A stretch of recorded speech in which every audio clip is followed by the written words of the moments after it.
Ардчлалын зураг төсөл 1989 оны 12 сарын 10-нд олон улсын хүний эрхийн өдрөөр Монголд анх удаа олон нийтийг хамарсан улс төрийн цуглаан болж түүхэнд онхны дуу ихшгэлсэн юм а. Монголын ардчилсан холбоо байгуулагдсныг аль биесээр зарлаж, Монгол ардын хувьсгалт маань олон намын тогтолцоог зөвшөөрөв. Хүний эрхийг дийдлэх чөлөө сонгуул явуулах улс төрийн шаардлагыг хөрвүүлсэн 1990 оны 3 сард уртсдмал байдал дээд зэгтээ тулсан юм а. Сүхбаатарын талбай Монголын ардчилсан холбооны 10 гишүүн улс төрийн хурц эмчилж шилжин өсвөлн зарлав.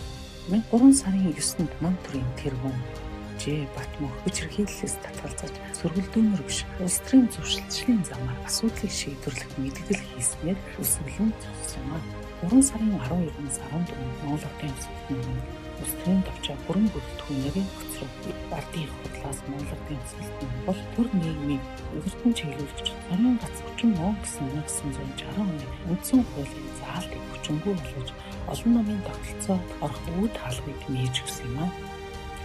1992 оны 1 сарын 13-нд батлагдсан шинэ үндсэн хууль нь мөнлөг иргэний ардчилсан нийгмийн цогцлуулан хөгжүүлэхийг эрхэм зорилгоор болгож Монгол улс хүний эрхийг эдэлсэн парламентын засаглалтаа бүгд найрамдах улс болон хууль эрх зүйн хувьд хэрэгэлт болцолтгүй баталгаажсан юм.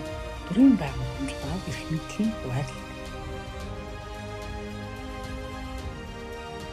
Хүний эрх чөлөөг баталгаажуулж амьд явах аюулгүй орчин өмчлөг эрх оролцох болон нэгдэх эрх үзэл бодлоо илэрхийлэх эрхийг баталгаажуулсан юм а.